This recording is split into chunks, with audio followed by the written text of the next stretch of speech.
Good morning, everyone. Thanks for joining us today. We're going to get started. It's 10 o'clock. My name is Erica Morin, and I am the Manager of Training and Member Services at MSIC. Today's webinar is titled Effectively Managing Remote Teams. We are delighted to have with us two of the leading experts on remote work practices, Professor Prithwiraj Choudhury and Dr. Barbara Larson, who will discuss the unique challenges and opportunities presented by remote operations, which is perhaps the most timely topic right now, given the corporate landscape caused by the pandemic. They're also going to share their insights on working remotely, managing your team, and the rapid changes to the traditional workplace. Just to go over today's format very quickly, the webinar is going to be broken into two parts. First, Professor Choudhury's presentation, followed by a question and answer session. We'll have a 2-minute break so that Dr. Larson can get set up, and then we're going to roll right into her presentation, which will also be followed by a Q&A. We won't be taking questions during the presentations, but you can submit your questions via the chat box, and that's found in the lower right-hand corner of your screen. It's listed as Q&A. You can enter your questions there during the presentation if you have them, and then we'll circle back to them after the presentation.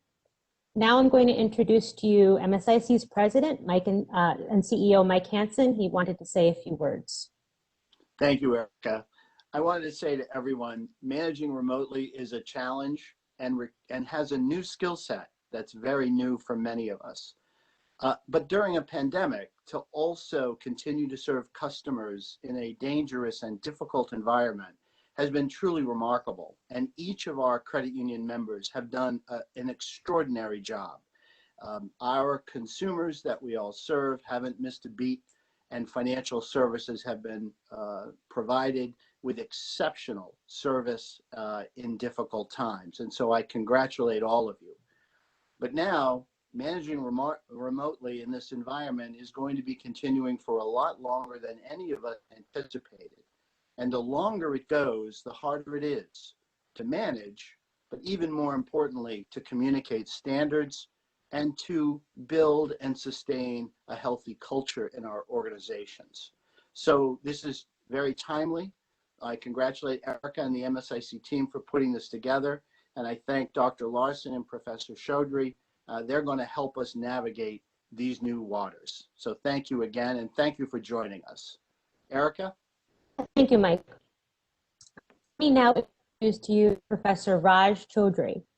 He is a Lumry Family Associate Professor at the Harvard Business School.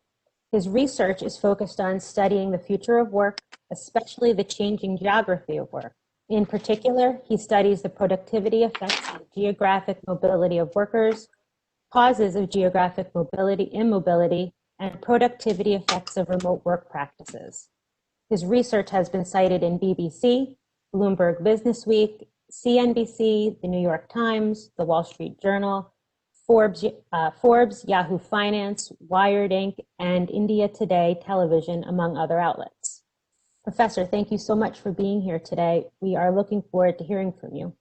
I'll turn it right over to you. Thank you, Erica, and good morning, everyone. This is really exciting to be here to talk about work from anywhere, a topic that I've been researching for the past 4 to 5 years. And honestly, I was surprised with everything going on with the pandemic, and it's been very painful. But it's such a great opportunity to also reinvent our business models, to think about how we could be 2 steps ahead of competition, or 2 steps ahead of where we need to be when we come on the other side of this crisis. So I'll share a few insights, and then I'm looking forward to your questions. And once again, thank you very much. So here's my agenda for today morning. I'll share some high-level strategic insights on this theme that I call work from anywhere. Then based on those insights, I'll try to imagine what the future might look like, once again, at a very high strategic level, and then we can go through the questions. But as I'm discussing the work from anywhere topic, I'll also try to go down to the level of what are the key processes that you as managers and heads of credit unions should be thinking about. And then in the question answer session, we can go into more detail if you care about that. So the historical context of remote work is, this has been a debate that's going on for a long time. And let me start the clock in 2014, when Marissa Myers at Yahoo, and some of you might remember this, very famously asked people to stop working remotely and come back to the office for the purposes of having collaborative water cooler discussions and brainstorming sessions and whatnot. And many employees complained about this move by the CEO. In 2017, IBM, which was actually one of the pioneers of remote work, quietly did the same. It asked workers to come back to office. And think about the irony of that. And now after 3 years, the entire company is working remotely. But even as IBM and Yahoo was doing this pullback, on the flip side, there was this plethora of organizations, both large companies like Dell, and even in the US government, the US Department of Agriculture, the US Patent Office, which I have studied for many years in detail, but also small companies such as Akamai and Automatic, which owns WordPress, and this amazing company called GitLab, which is what I call an all remote company. So they were founded without any physical offices. And today they are 1,300 people, and they still don't have any offices. And there are other companies which came after GitLab. So Zapier is also an all remote company without any offices, and it has about 300 workers. So the point being here that there was this big tension and debate going on whether Yahoo and IBM was correct, or Dell and the US Department of Agriculture and USPTO and GitLab and Akamai and Zapier were right in pushing this remote work model. So let me tell you a little bit about the way I think about work from anywhere and how it differs from the more familiar form of remote work, which is work from home. So work from home is a remote work model where you would be working a few days from home and then maybe commuting to this office twice a week, 3 times a week, who knows, right? And the implication is you get this temporal flexibility, control over your own time a few days a week. Work from anywhere, on the other hand, does all of that and goes one step beyond, and now lets you live in any part of the state or the country, or even sometimes any country of the world of your choice. So it literally allows you to spread out to your preferred geographic location. And this map I'm showing you is from the US Patent Office, which has done both forms. It started work from home in 2007. And then in 2012, it transitioned to work from anywhere. And as many of you would know, the US Patent Office is headquartered in Alexandria, Virginia. And within 2 years of allowing work from anywhere, these dots represent where workers moved. So you can see many dots in Florida, some in California, but even in other parts of the country that you would not normally expect people to just move. But of course, they had very good reasons for doing that. So work from anywhere is really this cutting edge form of remote work. And that is what I study in detail. So that's where my expertise is. And what work from anywhere does is it goes beyond the flexibility for managing your time, which it does provide, but it also gives you what I call geographic flexibility, which is the flexibility to live anywhere. And you might live anywhere based on lots of considerations. Maybe you move to a cheaper location where you can have lower cost of living. Maybe you want to live closer to your family, aging parents. Maybe there's a dual career situation where now the husband or the wife doesn't have to think about getting 2 jobs in one location. There could be climate-based considerations. Just think about what's happening with climate change on the West Coast. So work from anywhere really turbocharges that preference and lets people choose where to live. So what at a high level are the benefits and the costs of doing work from home or work from anywhere? So let me first tell you what the benefits are. for both work from home and work from anywhere. So for work from home, as I said, it's what I call temporal flexibility, or what the academic literature has called temporal flexibility. So now you have more control over your time. You don't have to commute. You can work late at night. There's potentially a more quieter or convenient work environment, which I know not a lot of us are experiencing during the pandemic. And I keep reminding people that this phase of remote work we are doing with kids at home, gyms being closed, is not the normal remote work that I've been studying and others have been studying prior to the pandemic. So imagine working from home with no kids around. Kids have gone to school. You can go for a run. You can go to the gym. There are clearly lots of benefits of working from home. Work from anywhere does all of that. And as I mentioned, it goes one step beyond now letting you live in a preferred location. But there are also mechanisms that might hurt productivity. And so at a high level, there are three things that I think about as a researcher. They could be higher costs to coordinating. So you might be coordinating within the team, from your branch office to a headquarter location. And if you are now spread out, who knows, working from home, those coordination processes might become more difficult. And I'll share some insights on how to mitigate those concerns. There might be some concerns about learning. So if you are all co-located, one theory is we learn by observing others. So that mechanism is not available if you're working remotely. So the question then becomes, how do new employees learn? How do people keep learning as they would if they were working in an office and working with more senior, experienced colleagues? And the biggest, I think, concern or the constraint is, I think what Mike was mentioning when I started the morning with him, and this is the concern about how do we socialize? How do we build culture? If we can't see each other, how do we feel like we are working for the same organization? So the costs of socialization could be immense if they're not well managed. So let me tell you first a little bit about the opportunities, and then I'll talk about how to mitigate these concerns that I've talked about. So the most obvious opportunity for working from anywhere, and whenever I talk to any CFO, I always immediately get attention, and that is you can reduce real estate costs. So think about this. If you're working from home, but you're still going to an office 2 days a week, the company still has to reserve office space for you.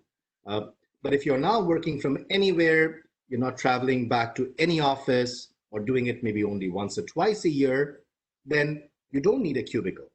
And this could have immense implications for office buildings, or do we need hubs like Silicon Valley and New York? Will talent now spread all over the country? But for a company or an organization, this means straight savings to the bottom line. And this is how the US Patent Office saved on real estate costs over the years. So they made about the saving of $35 or $36 million in the last year I could get data on. But the bigger benefit is really about productivity. So I'll tell you a little bit about the study that I did with my co-authors, Barbara Larson and Cyrus Farugi. So we went inside deep into the US Patent Office. And in the Patent Office context, the productivity measure is really objective. It is how many patents does an examiner examine every week, every month, every quarter. You can observe that. And what we found is that that productivity measure went up 4.4% when the patent examiner moved from working from home to work from anywhere. So, and we also observed that there was also a productivity increase when the worker went from office to working from home. So office to working from home, productivity goes up. Working from home to working from anywhere, productivity goes up additionally by 4.4%. And if you are a nerd like me, the one thing I'll say is that in these research projects, you always have to be careful. Is this productivity increase because of work from anywhere? So in other words, is this a correlational finding or a causal finding? And I won't bore you with the details, but we did a lot of careful work to establish this as a causal finding. We also found that employees exert more effort when they spread out to their preferred location. And we were able to measure that using the data again. We found for the average worker moving to this work from anywhere location, there was substantial cost of living reduction. They moved to cheaper locations. And the US Patent Office did not cut salaries. So that meant more money in the pocket. We had lots of other really interesting findings. I'll share one. We found that the older workers were more likely, or rather, among the people who moved to Florida, they were disproportionately likely to be the more senior, tenured examiners. So think of this as a way of extending your career by taking a quasi-vacation in Florida, but you're still working for the US Patent Office and you're getting paid and all that. So there are lots of really interesting findings from this study. Beyond this study, the other thing I'll say is that work from anywhere enables you to now hire better because you're not constrained by who wants to come and live in Massachusetts. So if you have a top-notch analyst who lives in Idaho or California and cannot move because of a dual career situation, you can now hire that person. This is potentially a way to solve immigration problems and lots of other hiring challenges that organizations are facing. And what has happened past COVID is I've been working with several organizations, and this is just one of them, the TCS company that I've been working with. So TCS is a global IT major, and they have about 500,000 employees. And they have now decided to embrace the work from anywhere model and go 75% remote in the next 4 to 5 years. So this phenomenon is really spreading. You read about press about Facebook, Twitter, Shopify, Siemens, you name it. This is really becoming a phenomenon globally where large organizations are embracing this, CEOs are embracing this, and they're saying this is the way we're going to do work in the future. But to do that, what I argue is you need to transform. There's an organizational transformation that needs to happen. So I could talk about this all day or frankly all week. Let me share some high-level insights about the top-notch priorities of this organizational transformation. So the first thing, which is less of an issue, I understand, for your context, because everyone is local, I believe. But in any other organization that's global, you have to deal with time zones.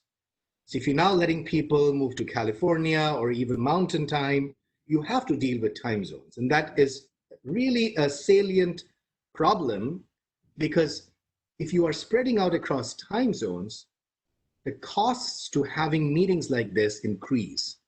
So if you have a global team where someone is in Japan and someone is in Africa and someone is in the US East Coast, it's impossible to have a call without someone waking up in the middle of the night.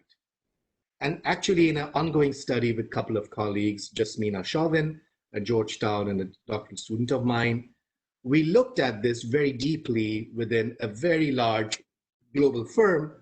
And we found that when the time zone distance changed between locations and we looked at daylight savings, we found communication drastically reduces, especially for production workers, less so for R&D and IT workers.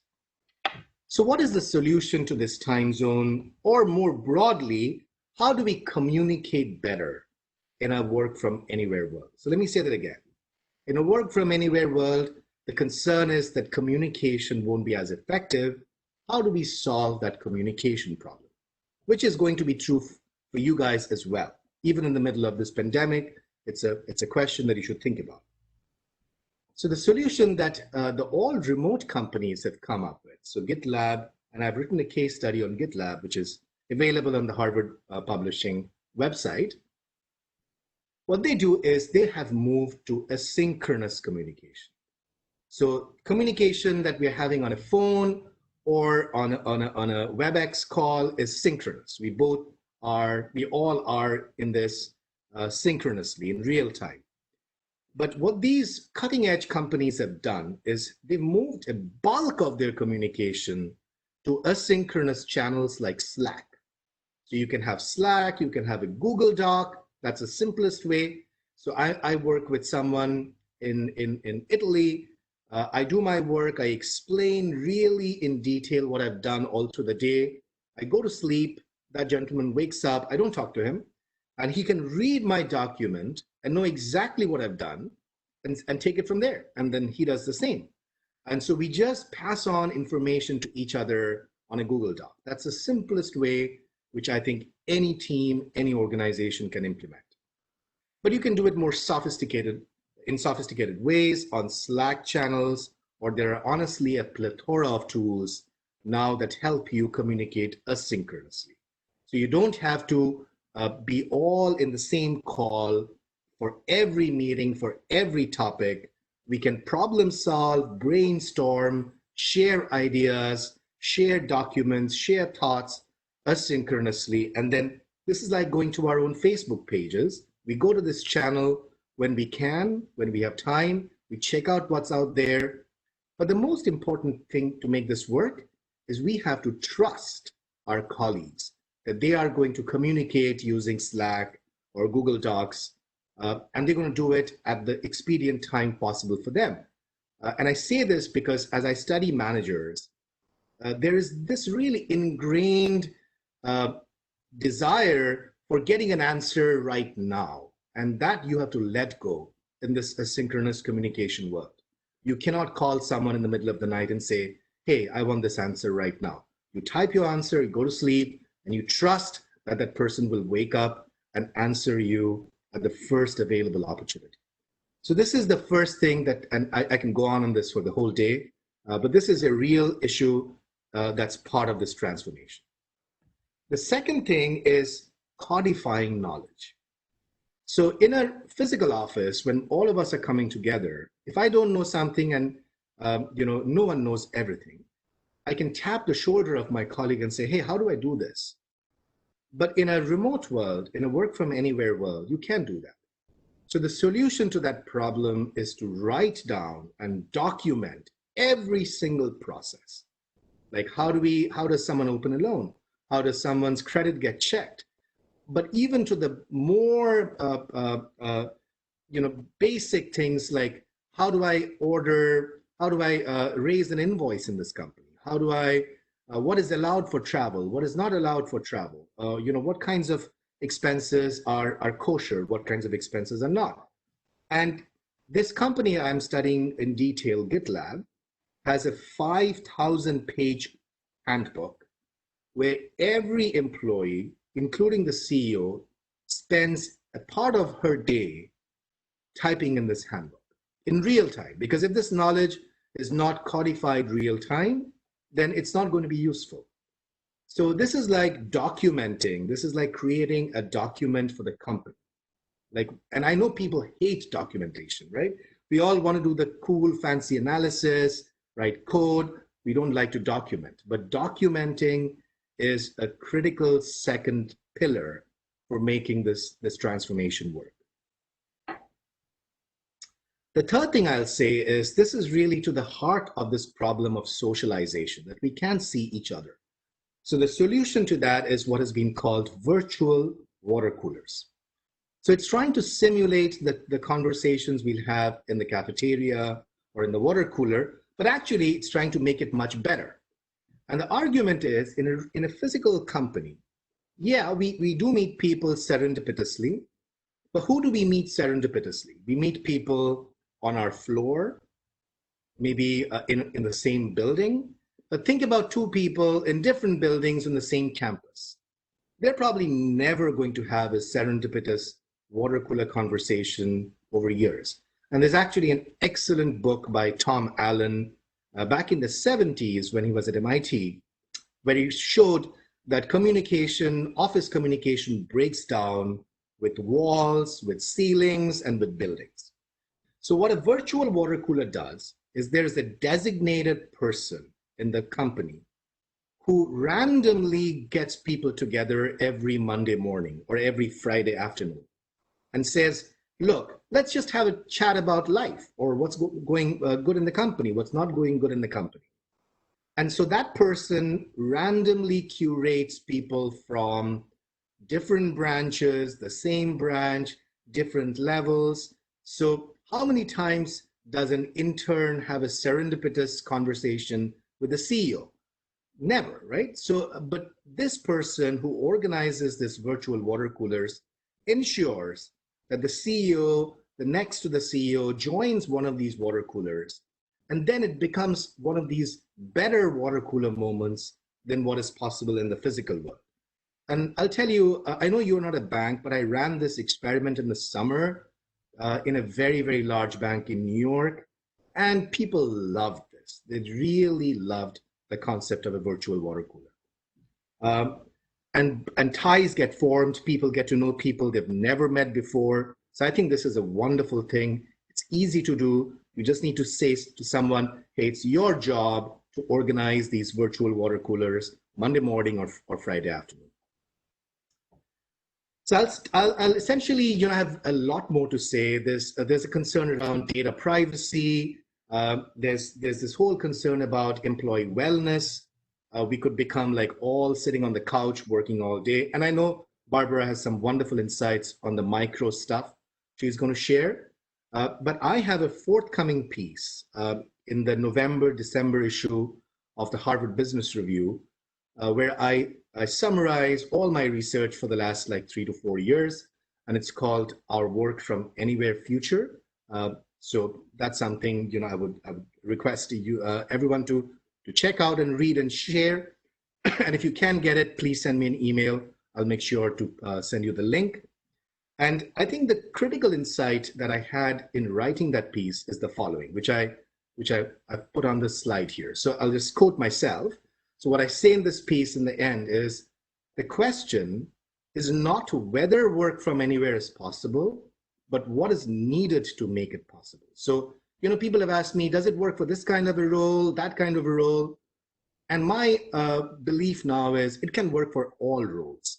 So GitLab or Zapier, the entire company is remote. The C-suite is remote. They never meet in person. The CEO, the CFO, the CEO, all do their business online.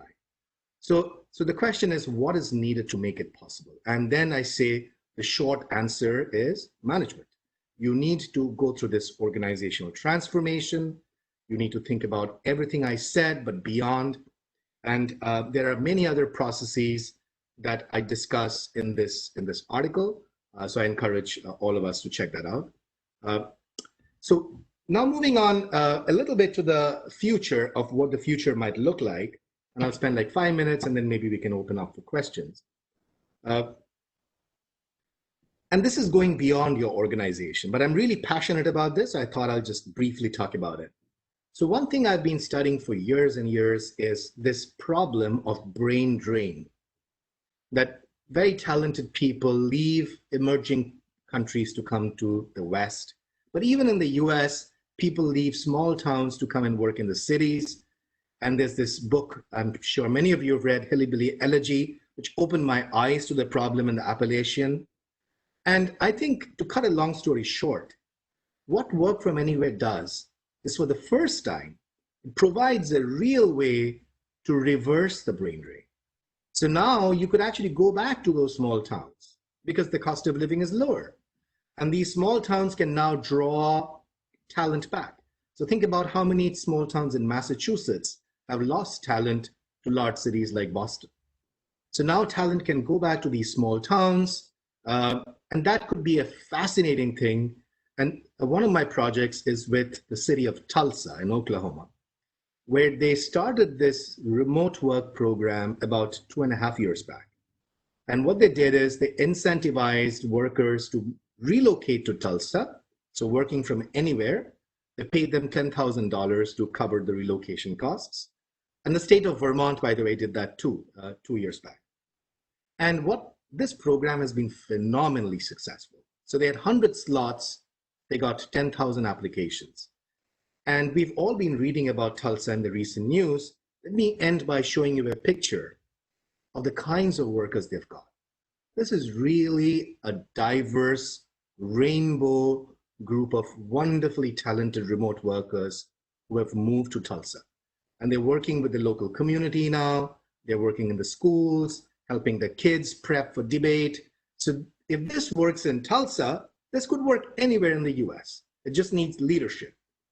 And so I don't know if this is in your mandate, but if you want to champion this in your local communities and local towns, saying, hey, let's just make this a priority for our town to get talent from all over the country and all over the world to come and work here and live here, but work remotely. So that's a vision for the future I thought I'll leave you with. And then I'm happy to answer any questions. This is my Twitter handle, so I look forward to hearing from you. Thank you. Raj, thank you so much, Professor. That was a lot of great information. We do have a few questions. Just give me a moment. So with the pandemic and the crisis continuing with no real end in sight right now, if the remote work model or a hybrid is here to stay, do you think there are any long-term consequences or any long-term downsides to working remotely? Yeah, so two observations. The first thing is, this is once again not the normal remote, right? This is remote with kids at home, not being able to exercise.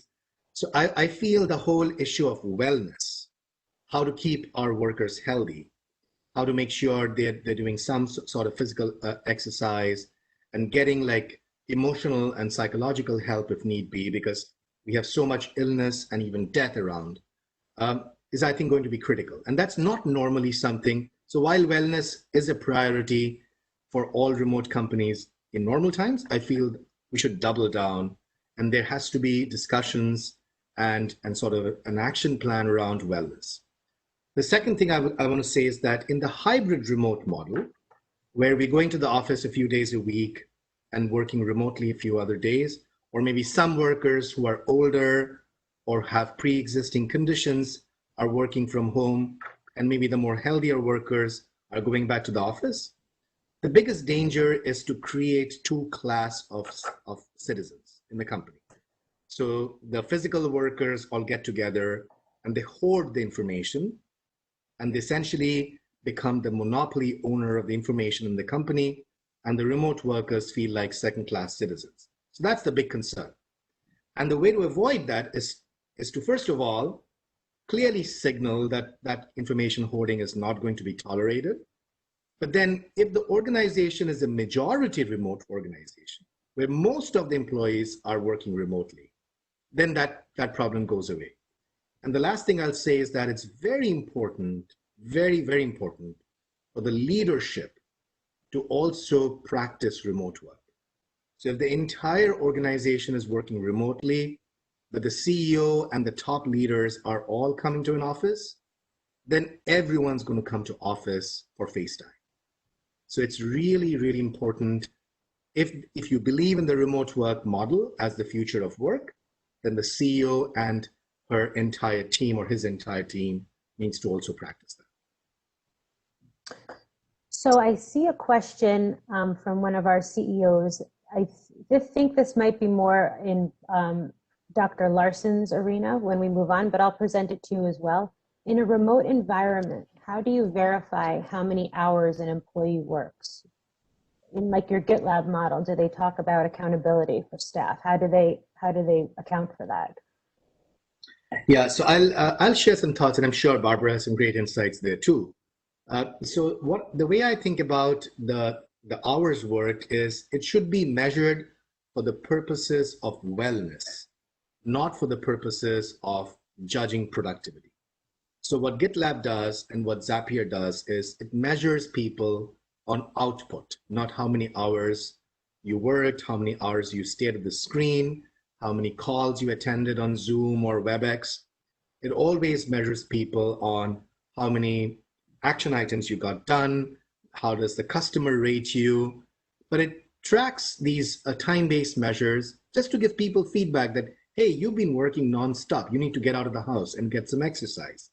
Or you need to find a time coach to figure out how to get better work-life balance. So it is something that is not even observed by the manager of the employee to create biases.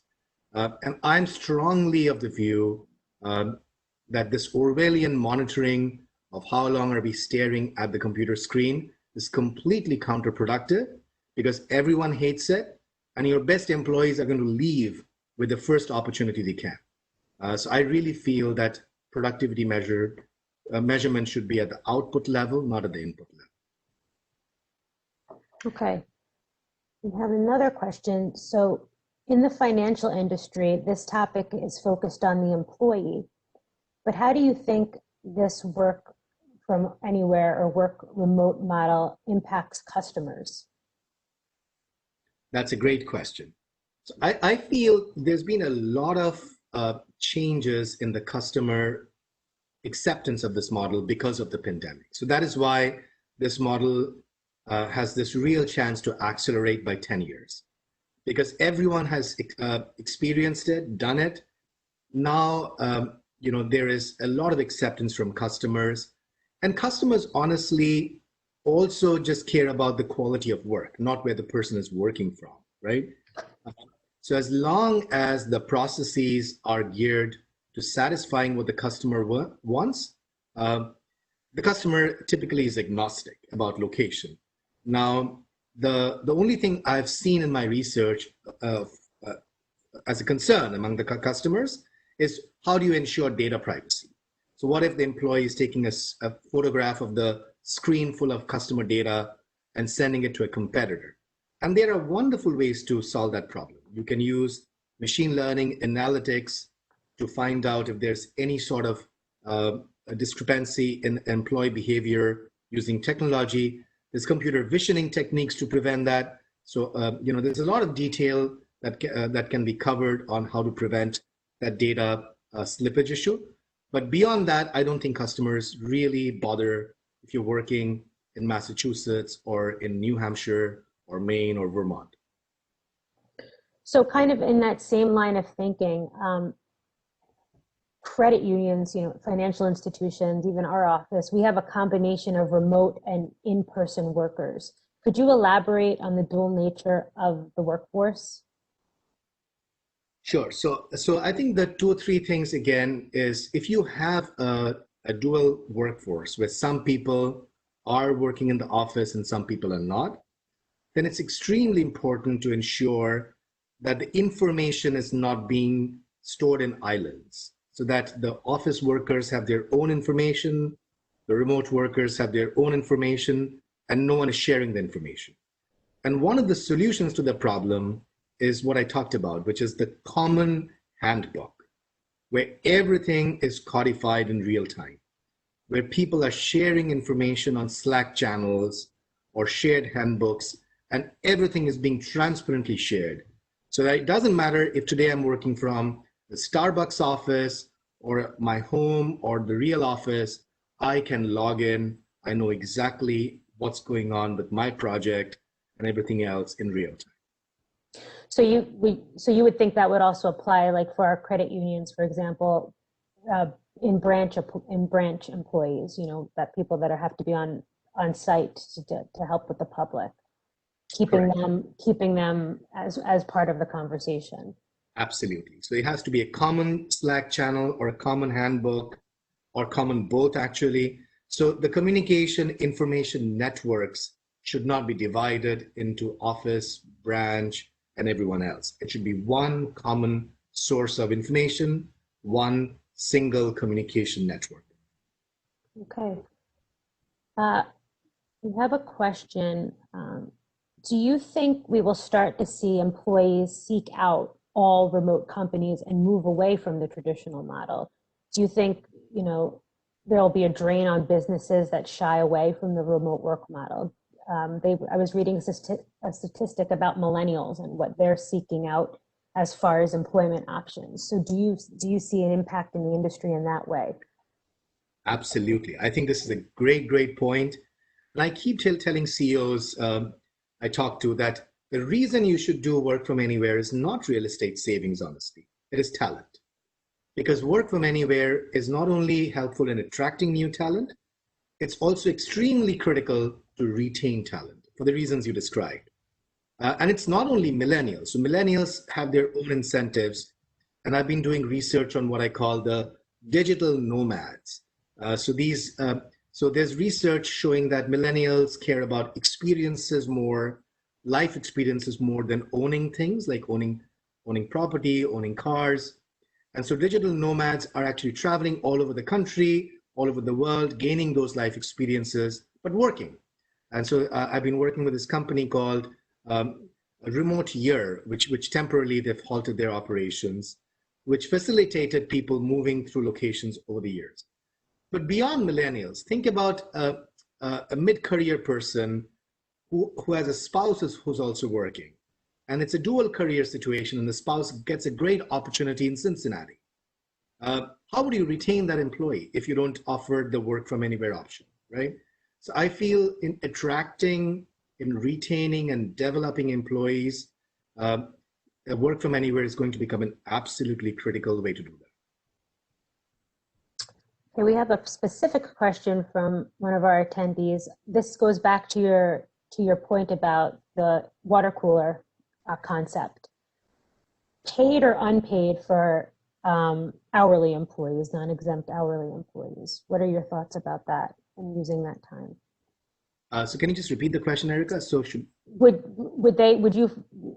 you, in the models that you've studied, do you find that they paid or unpaid for the hourly employees when they attend the water cooler? Is it part, do you find it as part of the workday, or is this more of an optional thing that wouldn't be paid? So I want to say, so I've only studied full-time employees, and Okay. These are people who get a salary irrespective end of the month. But if I just think aloud right now, so would I do this for contract workers, hourly workers? Absolutely. Because that 1 hour or half an hour that is going to be spent on the water cooler will give every employee the sense that we are all part of the same culture, which is extremely important. So I'll tell you my views. My views have been that the organizational culture piece far too long has focused on physical artifacts, right? So do we have a nice looking building? Do we have a cafeteria? Do we have a gym? Do we have fancy chairs where you can sit down in the lobby? And people honestly don't care about that too much. What they care about is they want to feel valued. They want to feel included. They want to feel they understand the heartbeat of this company, and they are contributing to something which is bigger than them. And I feel that virtual water cooler session, think about an hourly worker. And what if the CEO just joins that water cooler completely to her surprise? I think that experience could be more than any incentive that you can roll out in any sort of non-pecuniary way. So I would strongly say be as inclusive as possible. Just received another question. How, as a financial institution, would you suggest the various computer technology levels of customers in being able to work with banks and this model? So once again, could you just repeat so I understand the Yeah, question? I'm going to read it again. How, as a financial institution, would you suggest the various computer technology levels of customers in being able to work with the credit unions in this model? So I guess from the customer service aspect, what about the technology levels of the people our customers, the consumers? That's how I'm interpreting the question. Yep. So I feel, this model could work for all kinds of customers as long as you equip your workers with the right technology. So it doesn't matter if the customer. So I think what the person is asking is, what if the customer doesn't have a computer, right? And that person just wants to walk in a branch. Of course, you need some branch presence for that. Absolutely, I'm not questioning that. So what some companies are doing is they're moving to a 25% in-office model. So that means only 25% employees will be in office to service that customer. But everyone else who has a computer, who can do business on a computer, you could service that customer equally or better through this model. All right. And Raj, one last question for your professor. So this is my question, do you think the remote work model is scalable? Or is there a point when the model will break down based on an organization's size? Yeah, so it's a great question. And I argue actually all the time now is this model is much more scalable than the physical model because you don't need to build the next office building to house the 1,000 people. You don't need to restrict yourself to finding talent who is willing to move to Massachusetts. You can find, so the US Patent Office, for instance, hires patent examiners in different technologies. And earlier, it was not getting a lot of really good people who would examine software patents because those people want to live near Silicon Valley or the software hubs. And the patent office is in DC. But the minute they made this work from anywhere, you don't need to move the person. So this is infinitely more scalable because you don't need office space. You can hire from anywhere. You can retain people better. You just need to make sure that the transformation, the organizational processes are watertight. Great. So if there's no more questions, which I don't see, that was a very active question and answer. We're going to thank you, Professor, for being here with us today. This was a real wealth of information. I took so many notes, I'll probably be following up with you after. But yeah, thank you again. It was so great to hear from you, and we were so appreciative of your time and being here with us today. It's been my pleasure. Thank you, Erica. Thank you so much. Next, let me welcome Dr. Barbara Larson. She is the Executive Professor of Management and Partnerships Director at Northeastern University's DeMoray McKim School of Business. Her research focuses on the personal and interpersonal skills that people need to work effectively in virtual environments, and she works with collaborators in both academia and industry to develop training methods and materials to enable more productive virtual and remote work. She is a regular contributor to Harvard Business Review, and her work and insights have been cited by the New York Times, USA Today, NBC, BBC, and Bloomberg, among others. Dr. Larson, it's a pleasure to have you here today. We are all eager to hear your presentation whenever you are ready. Okay, great. Well, wonderful. And hello, everybody. Thanks for joining today, and thank you, Erica, for the invitation. I'm very, and to MSIC in general, I'm very happy to be here. As Erica said, I've also, like Raj, like Professor Choudhury, I've been researching remote work and virtual work now for me since 2013, so just a little over 7 years. And so needless to say, this was a really interesting year to be in my field. The world just kind of exploded with interest in remote work, which is, and actually, though there's 30 plus years of research, probably 35 years now of research on remote work and virtual work. And so we have a lot to work from. I just want to check in. I'm not sure, Erica, I think you may be unmuted. I'm hearing a little bit of background noise somewhere. Up there we go. Okay, great. So, so today my goal is to just kind of start from where Raj left off. I think he gave us sort of the big future picture. As you probably saw, I worked with him on the Work from Anywhere patent project, and it is really interesting to think about like where we're headed. But we also have a lot of challenges today, and I am more of a psychology. He called me a micro. That's what we call psychologists in my area of research. And so I'm going to focus more on the sort of things that managers are doing right now, things that you can do today to help support your remote workforces. And these are good for your COVID remote workforces, so people who are home now and may not be home long term. But they're also good practices if you are thinking about keeping some of your workforce home longer term. So the first thing I want to do is I often start off these presentations by kind of presenting a little bit of a balance sheet or a scorecard, both for the employer and for the employee. And so Raj spoke about some of these already, and I'm just trying to sort of put them into a consolidated format. And before being a management professor, I actually was a finance professional. So I always think in terms of, balance sheets. It's helpful. So if we think about the benefits and costs of remote work to the employer, Raj already talked about the potential for increased productivity.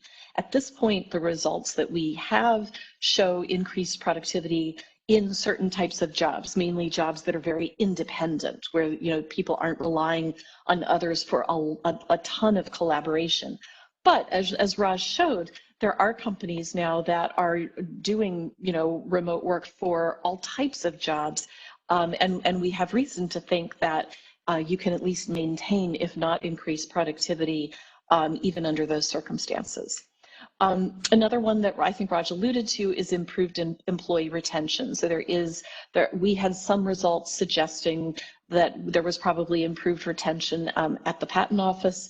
There are other studies that have shown that not only can remote work and flexible work policies lead to increased employee retention, but that people now are actively seeking remote work privileges and other flexible work privileges as part of a job search process. And so increasingly, remote work is becoming one of the currencies of retention and recruitment of talent. Another is, well, I just alluded to this, recruiting advantage. So as I said, there has already been evidence showing that people are willing to take, I think it's on average an 8% reduction in pay in order to get a job that allows them to work remotely at least part of the time. And so that's a pretty significant figure if some people are actually willing to take a pay cut in order to have some remote work benefits. But we believe that this advantage is probably even extended further when it comes to work from anywhere. So again, we don't have a ton of evidence because work from anywhere is quite new, but we have reason to speculate at least that advantage is going to be even greater, if a company is giving a worker geographic flexibility. Now, Raj already talked about this. There can be significant savings in real estate costs and office expenses. Again, in the credit union context, we're not saying that you're going to get rid of your branches, right? This is everything is context specific. But certainly, as you think about your back offices, your online operations, it's certainly worth thinking about what needs to be done in an office.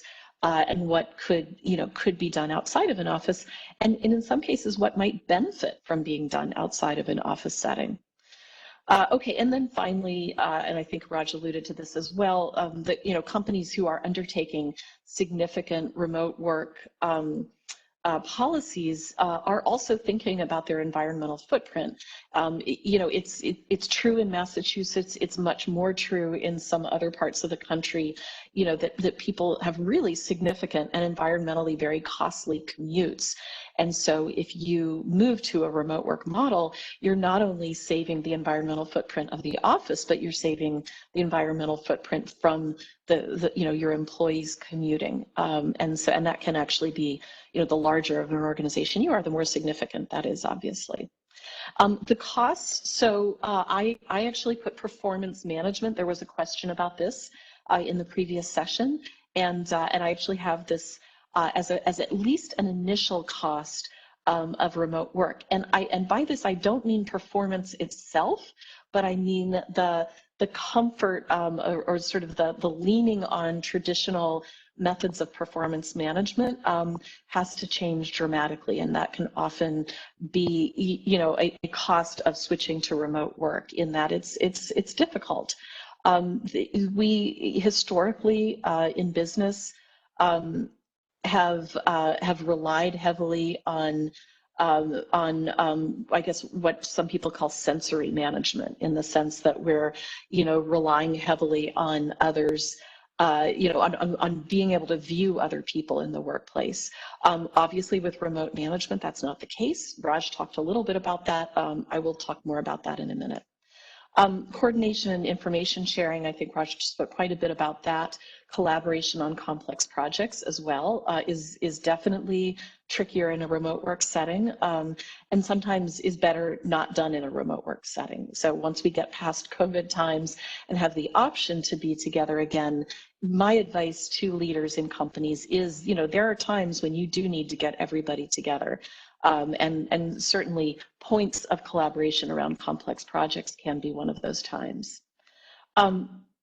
Organizational culture is harder to maintain in a remote setting. And so this is something that needs to be done somewhat differently when you're remote. And it takes some investment of both time and funds. So that's something else that leaders need to think about. Now, if we move to the employee perspective, I think, as we're designing best practices for the remote workplace, it makes sense to understand the employee perspective on remote work and, what the benefits and costs to the employee as well. First of all, the big one for employees in almost all cases is saving commute time. So it's funny, we've been remote at Northeastern now. Well, we're gradually going back in the office occasionally, but we were completely remote from mid-March until mid-August. And I went back to the office for the first time in late August. And the amount of time, and I don't live that far from Northeastern, I have a fairly short commute. And yet the time that it took for me to get, fully dressed and, kind of everything, sort of work ready and get into my car and drive and park and walk to the office. And, and then of course, to do it all in reverse on the way home, that cost me easily an hour, probably a little bit over an hour. And I live, 3-4 miles away from the office. For some people, so the average, by the way, the US average commute time is, the last I saw, about 26 minutes. And so what that means is that on average, if you take away commute time, people are saving 5 hours a week. Now, I'm sure probably some of your employees live out, and maybe you do, out in the outer suburbs. And for them, the time savings can be more like 10 or even at a maximum, even 20 hours per week in some cases. And so that's a huge benefit to employees. There hasn't been a ton of work done yet on how people split that time, but when there has been work done on it, the research shows that they typically divide that time between work and home. So they do actually spend some of that saved commute time on work. And then they spend some of it on, sort of adding to their home life. One thing during COVID that a lot of people have been reporting in early research is that they're sleeping more. And so there's actually a wellness benefit associated with that saved commute time as well. Okay, obviously increased work-life flexibility. There's a downside to that as well, as you'll see in a minute, but we certainly have a better ability to integrate work and life when we are not having to commute into the office and be in the office all day. Now, this is an interesting finding. So this is a few years old. But there is, and again, as with Raj, I'm talking about in general, sort of regular remote work. Obviously, things are a little bit different now during COVID times, but there are findings that show that the extent to which work impinges on family, so that's what we call work-family conflict, is reduced when people undertake at least partial remote work. So when they're working from home at least part of the time. So that's a benefit. And another one, which Raj mentioned briefly, is that when you are working from home, again, not so much in COVID times, but in general, remote workers tend to report that they enjoy the greater control they have over their working space. So they're able to set it up the way they want. A lot of people report that it's quieter, which for many people is a good thing for work. They have increased focus. And then they can, get their favorite food out of the fridge, and so it's just a little bit more comfortable. Now, each of these benefits, kind of has a flip side. So, on one hand, we're saving commute time. On the other hand, we're realizing increased social and professional isolation. So the social isolation Raj mentioned already, which is just not being around people, being on your own a lot of the day. And when you connect with people, it's always through a screen. So, so that's one thing that we're seeing. However, professional isolation is a different animal, and that is we're going to see, we saw before COVID, and we'll see it, I suspect, increase again as people start to return to the office as COVID restrictions are lessened. And the professional isolation is really this feeling among remote employees that they are being left out of professional opportunities, because it's sort of the out of sight, out of mind problem. And in fact, there is evidence, at least pre-COVID, there is evidence that there was some truth to that if there were people who were working remotely, sort of most or all of the time, that they were more likely to get passed over for promotions, to not be considered for special opportunities because they weren't in the office. I think this is one of the big opportunities of COVID. I think that now that virtually everybody has worked remotely full-time for some amount of time, that the understanding of this isolation is much greater. So I think we have an opportunity here to reduce or eliminate these costs, or to really mitigate them.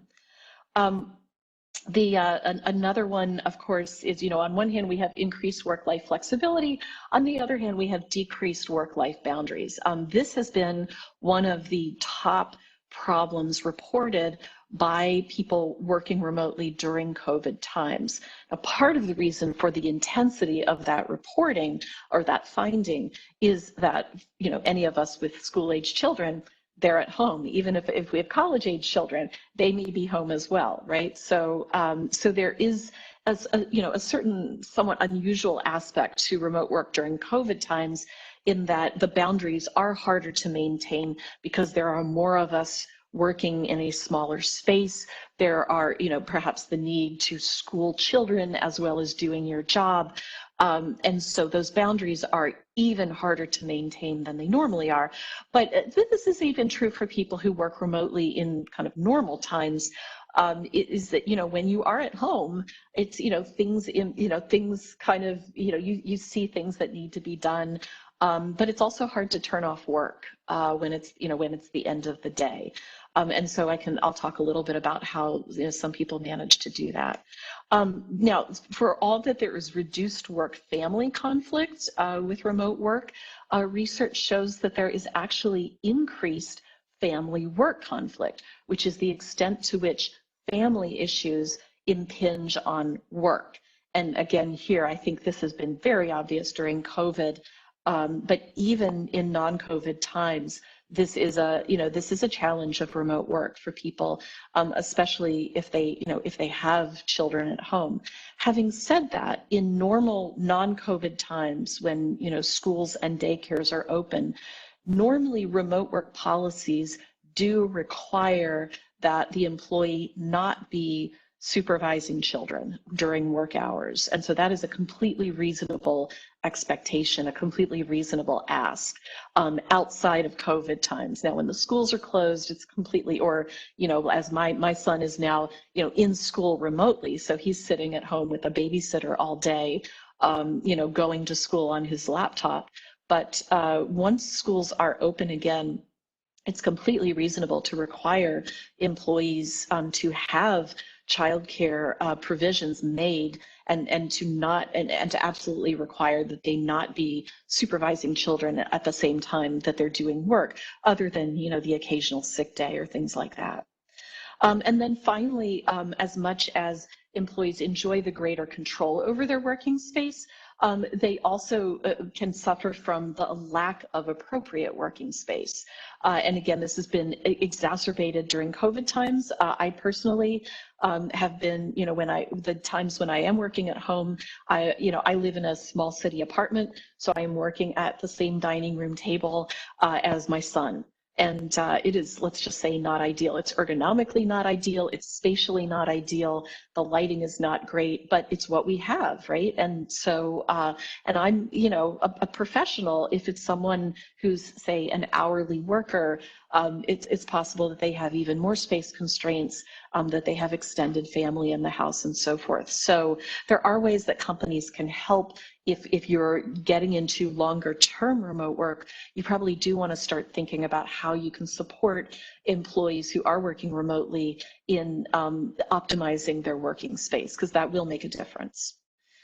Okay, let's see. Erica, if you're listening, I just want to pause for a minute. I feel like I've just done a lot of talking, and I just want to check and make sure that, first of all, that audio and video are working okay, and that we're still all on the right track here. We're all on the right track. Yeah, I can Okay. hear you clearly. Everything, it's going well. Everyone is still here. We're listening intently. Great. Okay, I feel like I'm in a bit of a cave. And this is something else. I encourage questions as with Raj's presentation. And Erica, if the questions start building up, we can certainly take a break, in the middle of the presentation and start addressing them, because I think we're okay on time. Okay. Sure. Great. All right. Yep. Great. Okay. So now, I want, as part of preparing for this presentation, I actually asked Erica about, I always, and I do this with every company that I speak to or consult with. I do one of my first questions is, what are your pain points? Like where are you really feeling the impact of remote work, or feel like you need to do something but don't know what you need to do?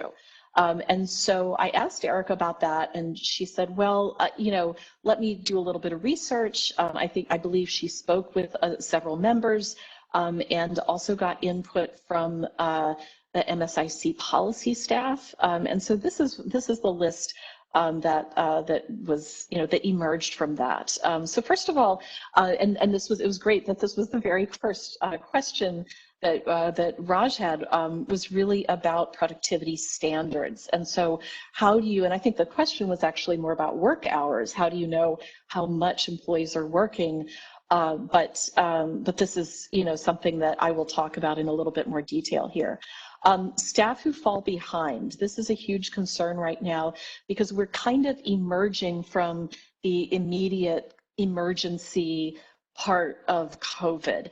And yet we're seeing in many places of the country that that we're probably going to have a large number of a large remote workforce continuing at least through the end of this year and likely well into next year. And so now suddenly, a month ago, 3 months ago, if there were staff that were falling behind, we were saying, yeah, well, it's crazy times. Of course people are struggling, and we'll all band together and help each other out. Now we're starting to get to a more sort of ongoing work situation where staff who fall behind have the potential to really, do harm to operations and to be demotivating forces to other workers, to their peers and others who work around them. So, so it's becoming much more of an issue. I have an article that I co-wrote, and I think it's going to be landing in the next week or two at Fast Company. That's what I've heard, at least. Don't quote me on that, but it's specifically on this issue. So I'll try and give a quick recap of that and what we're recommending. Another one is prioritizing workflows. I'll talk a little bit about that. I think that's a very broad topic, but I can certainly touch on that a little bit. Communication for sure, and keeping staff engaged. And I'll talk about that at several different levels, keeping them engaged with their work, with the organization, and with each other. And then I thought this was a great question. What should a normal day look like for remote staff? And so I'll walk through some recommendations there. And I loved that question. Whoever asked that, that was a great way to think about it. Finally, we also had some questions, queries on IT and security issues. This is probably the one area where I do not have expertise. I know it's important. And it's definitely a thing that you need to, especially as a financial institution, as credit unions. Obviously, I'm sure you're already doing this. And if you're going to honestly prioritize financially one type of investment, this should be it. So I'm going to mention it. I'll mention it again at the end of the presentation, but I'll perhaps that's a topic for, if you haven't already done so, for a future webinar. Okay, so again, I just to sort of say, well, I've got here, content related to kind of task and performance, then more content related to motivational and social aspects of the workforce, and then operational. So we'll be kind of covering a little bit of all of that ground. Okay, so, and Erica, I'm gonna have to move suddenly the pictures here. Let me just move this over here. Okay, so, so the first thing I want to start with is this question of productivity standards. And Raj talked about this a little bit already, but I think it's worth mentioning again, because this, again, as I said, is one of the biggest shifts for a lot of companies that have had in-office workforces. So if you have not had remote workers, other than like the occasional person who works from home every Thursday, I don't really count that as a remote worker. But if you haven't had a significant part of your workforce working remotely, or people working remotely full time, this can be a really, really difficult shift. And it's something that's worth investing some time and thought into and some energy into. So when you shift to results-based management, as I said earlier, you cannot rely anymore on sensory management. So it's no longer about, FaceTime in the office and showing up and seeing somebody sitting at their desk. It's about what they're doing.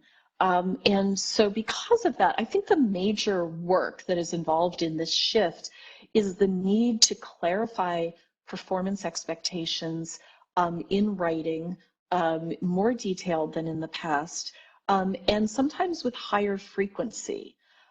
So let's just break that down a little bit. One of the things that is hard about this is that in some cases, in-office workers, haven't really had clear, measurable expectations of their performance. And so this is a big shift. And often what happens is companies end up working with the workers to, or looking at their output from, pre-remote work times to figure out what was, if we view them as having done a good job, what was it? What were they doing that made it a good job? Now, sometimes these things are very measurable, like number of transactions per day. Sometimes they are harder to measure, like, customer service to the customer satisfaction. Sometimes it requires that measurements be put into place that were not in place previously.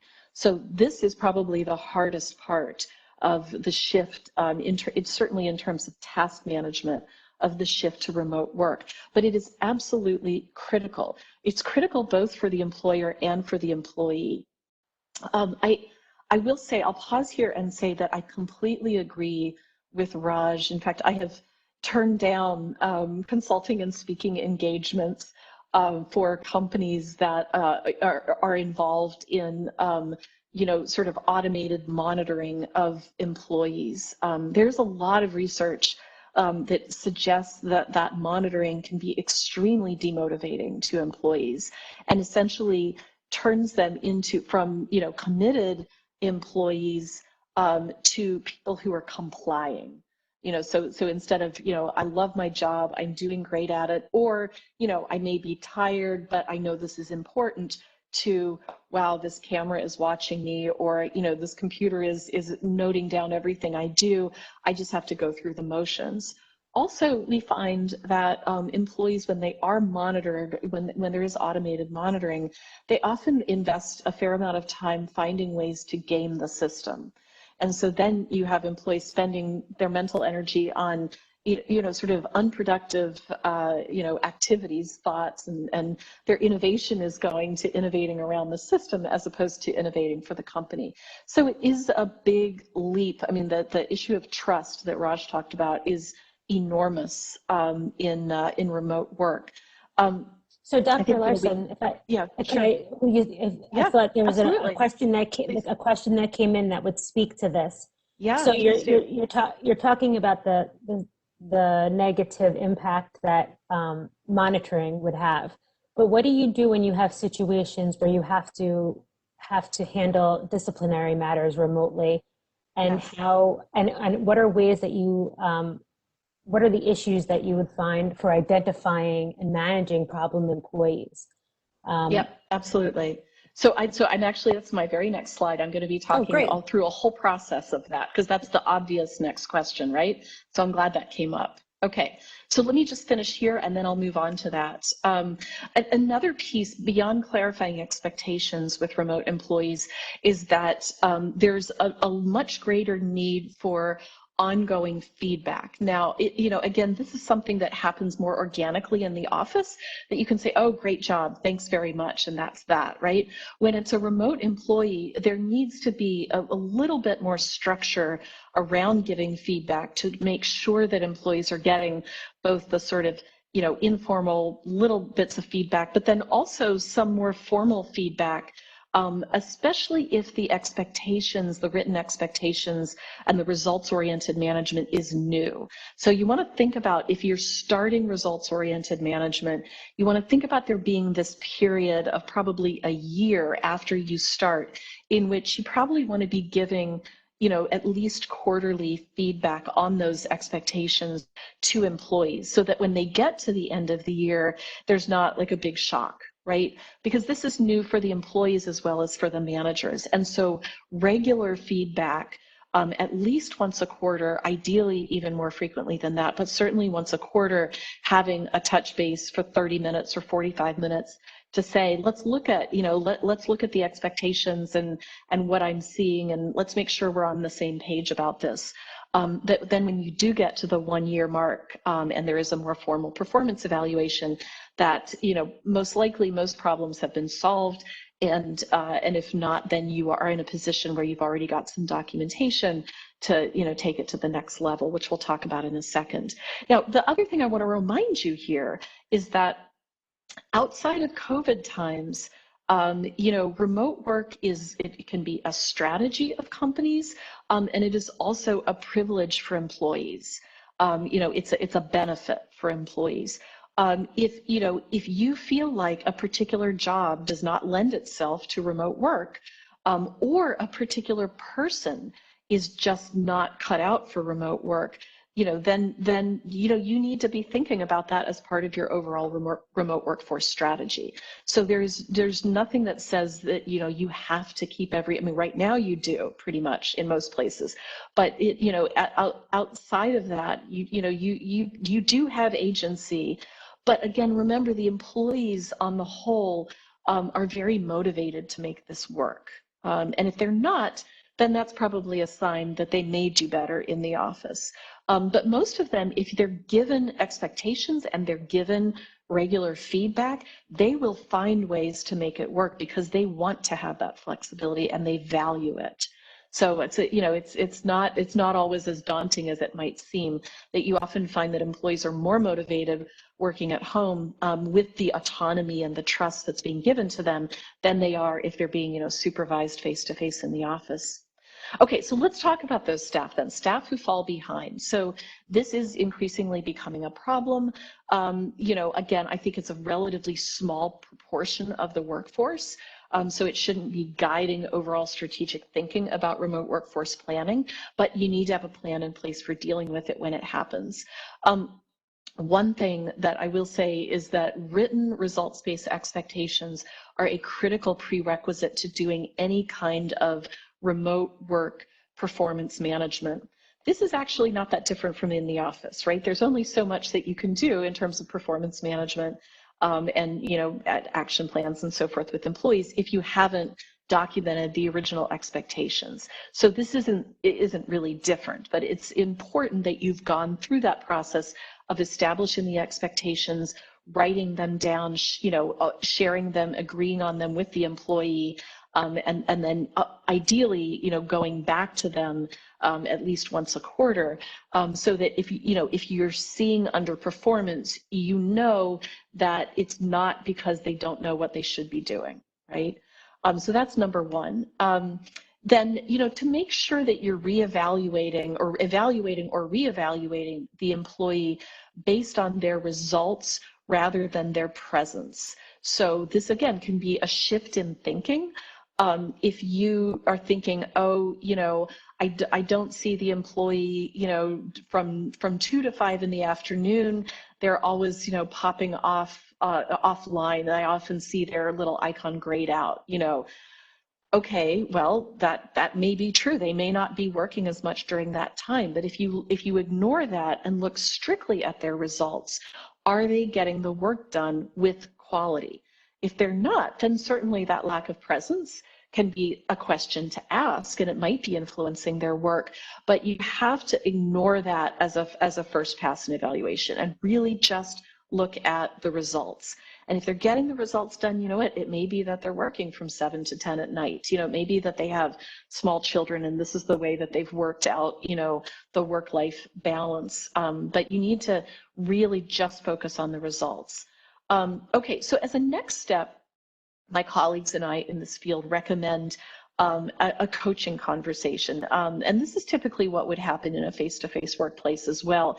I think in most workplaces these days, it's rare to see someone go straight to a performance improvement plan. That's a pretty drastic move. And so typically you would have at first a coaching conversation, and that could come as part of a performance evaluation, but it's actually better to not have it be as part of a performance evaluation, and so that it's really more just about asking questions, listening, learning, and then figuring out how best to support the employee.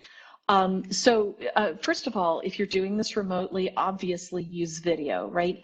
For all of these sort of sensitive types of conversations, you always want to use video, and you want to ask the employee to put their video on too, if at all possible, because that just increases so much the richness of the communication and your ability to gauge their state of mind. It's still not going to be perfect compared to being in the office, but it's going to be a lot better than if you're just doing, and for God's sake, please never, ever do this on email or text, right? These are not processes that belong in writing only.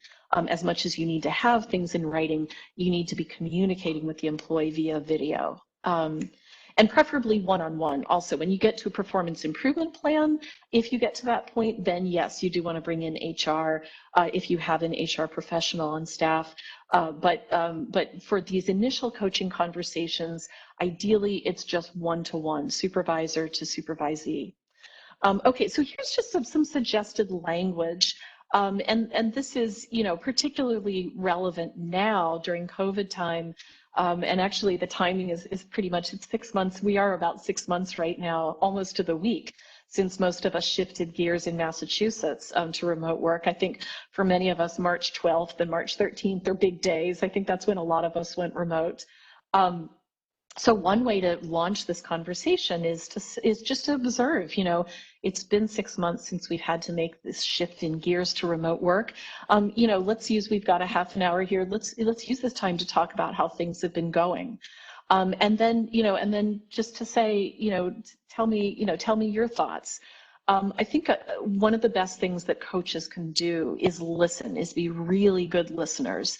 And ask really good questions. And by good questions, I mean open-ended questions. So questions that can't be answered with just yes or no or maybe, but that questions that require the other person to actually give you some detail. So, tell me about how things have been going. And then if they say, oh, pretty good, you can say, well, so talk to me about what's been going well and what's been more challenging. And really start to elicit their own thoughts on what's been going well or less well. And then, if they are completely unaware of a gap in performance, which I think actually does not happen that often, but if they are unaware of a gap in performance, then certainly you could start off a conversation by saying, I've observed that XYZ seems to have been harder, since you moved to remote work. Or seems to be, falling behind a bit since you moved to remote work. Again, I think keeping the emphasis, if it's somebody that, if you're doing this anytime soon, keeping the emphasis on the relatively recent transition and the forced transition to remote work, because you want to get at underlying root causes of the problem that may not be completely visible to you right now. Often those, if you kind of put the emphasis on the shift to remote work, often those will come out in the conversation without your having to put the employee on the defensive. Once you've identified, and I have this a little bit out of order here, so I should have put that point first before the let's take some time to think about opportunities. By the way, unidentified root causes, let's talk about that for a second. There are a whole bunch of possibilities there. One is, things going on at home. The employee may or may not be willing to share those with you, but certainly if they do choose to share them with you, that is likely, in many cases, kind of a call or an ask for help, if at all possible, or at a bare minimum, awareness and sensitivity. I will just say on my teaching side, so I have, since the COVID crisis started, I have completely taught one cohort of graduate students, a very small cohort of working professional graduate students, and one cohort of undergraduate students over the summer. And I'm now starting with another 2 sections of undergrads. With my graduate students whom I taught in April and May, when I started teaching them, out of 13 people, 2 had lost parents to COVID in the previous 6 weeks, and 1 had lost a parent to another illness. So I had 25% of my class who were mourning a parent within a 6-week period. I mean, that is extraordinary. That has never happened to me, and probably will never happen again. I taught 26 undergraduate students. So these are people in their 20s, right? Because I get them late, so they're in their, early 20s. 2 of them were hospitalized during the 7-week term for COVID reasons. One was a neurological problem, one was actually COVID, and a third was suffering from COVID at home at the beginning of the semester.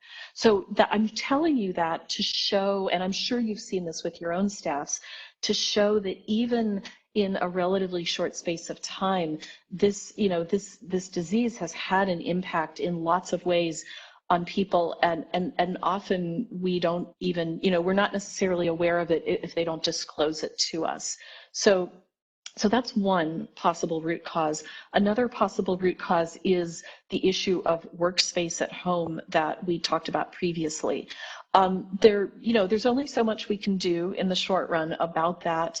But a lot of companies now that we're moving into kind of medium-term remote work, a lot of organizations are making modest investments in their employees' workspace at home. And a very common method for doing that is simply saying, you've got, we're giving you, it's usually somewhere between $500 and $2,000 per employee to upgrade their office chair, their table, buy a partition that they can put up to give themselves a bit of privacy.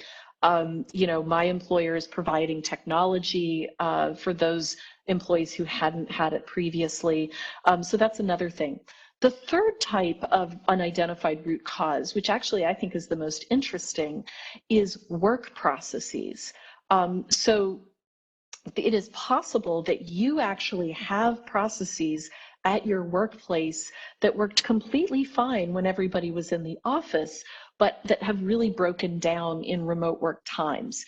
Now, some of those I'm sure have already risen to the top and you've dealt with them, right? I mean, I know a lot of previously manual processes have been very quickly digitized and automated out of necessity in the last 6 months. But there are still work processes that are probably causing lags in performance by individual employees. And often those employees are, trying to be team players, and they're trying to get, stay with the program and not complain, and yet are falling behind. So you certainly want to be listening to that as well, because it's possible that there are things that can just be shifted at work without, that can help your employee regain their performance. All right, so that's the coaching phase. A lot of listening and learning and understanding the employee's perspective there. Obviously, then, you fast forward whatever your time frame is, 30 days, 60 days, ideally probably 90 days. If there's still significant performance issues, and particularly if you're not seeing an upswing, if you're not seeing an upward trajectory in performance, at that point you do want to go ahead and set up a performance improvement plan. This is a really tough thing to do in COVID times because the job market is so tough in many areas. Because people do have other, extenuating circumstances at home. So you want to think carefully before you do this. By the same token, though, if you have a team of people all doing the same thing, and and everybody's suffering right now, everybody's working harder right now to make it work, and you have one person who's not, and who's and other members of the team are having to kind of make up for their lost work, it is going to result in toxicity in the team and resentment among other team members, and can actually cause some of your good members to start looking for another job. So you do want to deal with really honest to God performance issues, just as you would in a face-to-face environment. And that's where you do, if at all possible, bring in help from human resources, in part because there are obviously potential legal issues here that you want to consider. If you're a smaller credit union and you don't have a dedicated HR professional, you might think about engaging an HR consultant, even just for a few hours, to make sure that you've got all the, the I's dotted and the T's crossed for doing this appropriately, especially during COVID times. Okay, again, I'm going to take a pause, check in with Erica. Anything else that I need to address here, or should I move on? Yeah, you can continue to move on. You answered the question about the, quote unquote problem employees. So we'll keep rolling along. Okay, great. Okay.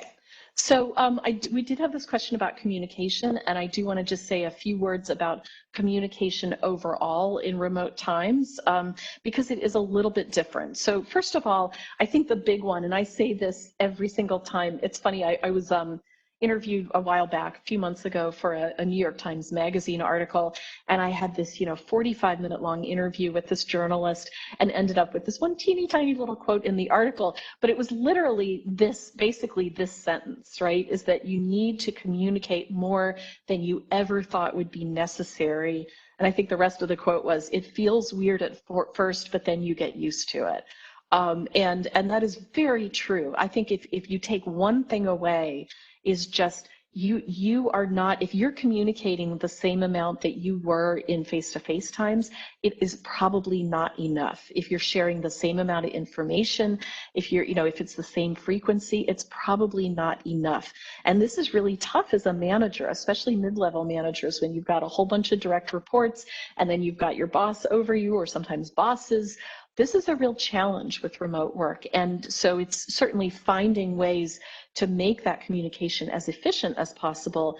When you get to a very remote organization like Raj talked about, then communication moves more towards documentation. So when Raj talked about documentation and handbooks and so forth, communication is like the early version of that, when you don't necessarily have everybody remote, or it's a smaller organization.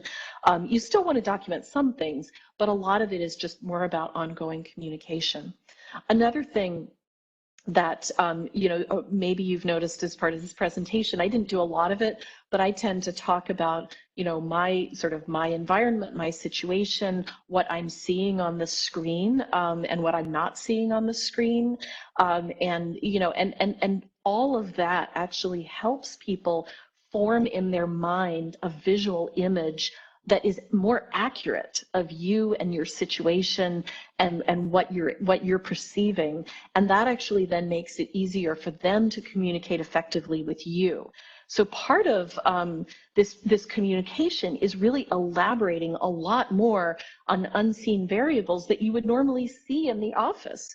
So, what situation I'm in, what my context is right now, what constraints I have. Am I on a deadline? Do I have my kid in the next room? All of those things, it's actually really helpful not to spend a ton of time. Don't write an essay on it, right? Don't give people a State of the Union speech, but just to have a few words giving a little bit of context. It enables people to create what's called in the research mutual knowledge, which is to say that, when we're face to face, we have a lot of mutual knowledge because I see you, you see me, I know your situation at least a lot more, you know mine, based on what you can perceive. Virtually, we have to create that more explicitly, more deliberately. And so elaborating just a little bit on some of these variables can really help people. It helps you communicate better with them, but it also helps them communicate better with you. So that's huge. Now, Raj actually spoke to this quite a bit, and so I'm not going to spend a lot of time on it, but he talked about this he didn't use this term, but it's basically this in-group, out-group dynamic. So when you, he was talking about it more in terms of information. When you have some people in the office and some people working remotely, you run the risk of having the people in the office holding more information than the people, or different information than the people who are working remotely, and that causes problems in collaborative projects. The interesting thing is it goes beyond information, and what also happens is if you have a group in the office and then you have remote workers, the group in the office becomes like the cool kids, right? That's what we literally call it, the in-group and the out-group. So it becomes this group that tends to be more cohesive, they know each other better, and what happens is they start having conversations with each other that don't get shared with the remote workers, and that's a big problem.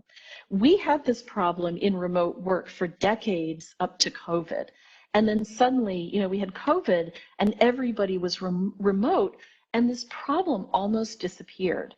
And in fact, I've talked to quite a few people over the last 6 months who were working remotely before COVID and said, I just feel so much more included now that everybody's remote because I'm included in every conversation.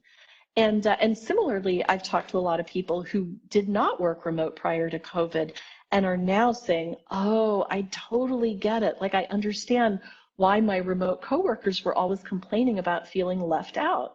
Like, now they understand. So to me, one of the $10 million questions coming out of COVID is going to be, are we able to preserve what we've gained from COVID in the sense of eliminating this in-group, out-group dynamic? Are we going to be able to keep from going back to that, having that problem once you start having some people in the office and some people out? So I think that the answer is probably in some companies probably going to be yes. In companies where they're actually making moves to have half or more of their workforce remote. So like Facebook is going to be 50% remote in 5 or 10 years. Tata Consultancy, which Raj mentioned, is going to be 75% remote. Twitter is probably going to be like 90% remote. In those companies, I think that the in-group, out-group problem is going to largely remain mitigated. But in companies like yours, where I'm guessing a lot of you may have some people who remain remote, but you're going to have a lot of people who out of necessity go back to the office.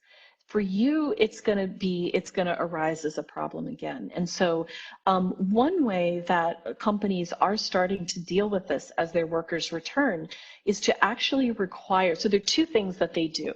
One is that they say, okay, if you are in if you're having a team meeting and it's in a conference room and then other people are dialing in remotely, you have to open up the remote line 10 minutes in advance so that people can wander into the conference room remotely the same way they do in person and be there for the casual conversations that occur before the meeting formally starts. And I think that's a great idea.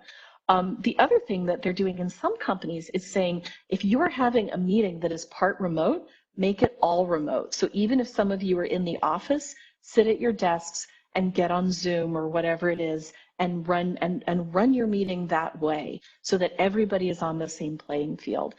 So it's little things, little practices like this that can actually really help keep your remote employees on the same, sort of a playing field or same status level as your in-office employees. Okay, another one that I think a lot of people are already doing now that we're in COVID times, but that you want to keep doing, is to provide a lot of, or at least a number of different choices for media. And by media, I don't mean the news, I mean ways of communicating. So communications media. And so you want to have both sort of a rich option, like what we're on now, you know, WebEx or Zoom or some kind of video conferencing. And those are, you know, those provide a lot of rich information about, you know, about us, about each other, but also, you know, are a little bit trickier to operate and take a little more investment of time. So, in the converse, on the flip side, you also want to provide people with something that is very simple. So a lot of people using Slack these days for, you know, in-office chats that can run on different channels. Some people use text or IM, and those are things that are very instantaneous, very quick, easy to use. But then you also want to be careful about training employees and being careful as leadership as to, you know, choosing the right channels for different messages, right? So again, you don't want to be having a performance conversation over text, but you probably also don't want to be giving, you know, really basic sort of daily announcements via video chat. You know, if you're having a morning meeting where you're just sort of saying, okay, this is what our results were yesterday, this is what, and you're not actually having interactions among people, you might consider turning that into a text format just for simplicity and efficiency's sake. Okay, so now we'll go to the question from communication to the broader question of engagement, keeping staff engaged. I think of this in three different ways: keeping people engaged with their own work, keeping them engaged with the organization, and then keeping them engaged with each other. And again, I could talk about this for days, but I'll just give you a few tips on each one. First of all, keeping people engaged in the work. So this is super important when they are remote, because you're giving them autonomy. But you know, you need to make sure that they're still, you know, feeling committed to and engaged by their work. And there are three good, fairly simple ways to do that. One is that we know research for quite a while has shown that employees are more engaged in work when they fully understand the significance of the work that they're doing. So in the research, we call this task significance.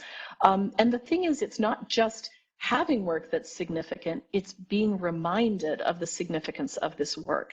And it can be significance within the organization. So, you know, this whole team really, you know, you're really helping them out. They really rely on your, you know, on the fact that you're doing these things quickly and efficiently. But it's also significance outside the organization. I have a great example that a student brought me once.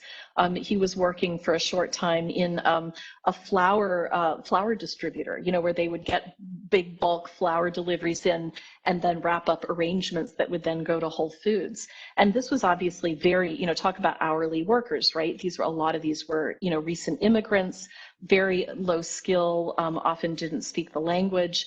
And they're sitting there just bundling these flours over and over again, hundreds of times a day. And they were really having a hard time doing keeping them doing good work, being both efficient, but also doing quality work. So one day they took a bunch of them and took them over to a Whole Foods and had them observe the flour department of the Whole Foods. And, you know, and then started seeing the impact that they were having on people who were coming in, looking at these arrangements and buying flours and hearing some stories about why they were buying the flours. And they suddenly started to realize the impact that their work, which seemed very rote and mechanical in the moment, the impact, the ultimate impact, the significance of the task. And they actually experienced an increase in both productivity and quality after just that one field trip. So I'm not suggesting a field trip necessarily, but my point is that there are different ways to demonstrate to employees the significance of what they're doing, and that is even more important. It's always important, but it's even more important in a remote environment. The one thing to note also is that when you do allow people to work remotely, you are giving them more autonomy. And associated with autonomy, of course, is trust. We've already talked about that. We know from research, there's tons of research on this, that giving employees autonomy the vast majority of the time is highly motivating. And so that is one of the big arguments for not putting in monitoring software, because you're actually getting a benefit from giving employees autonomy as long as you're managing expectations, setting out expectations, having results-based expectations. And so the last thing that you want to do is take away that motivational benefit by then turning around and monitoring them and saying, you know what, never mind, you don't get the autonomy, I'm going to keep my eye on you all the time. So you really want to leverage that motivating effect.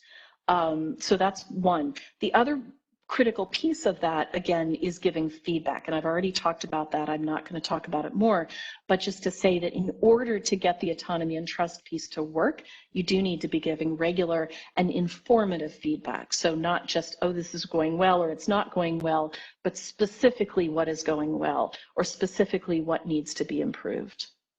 Now, at the organizational level, it is harder to keep remote workers engaged with the organization and organizational culture.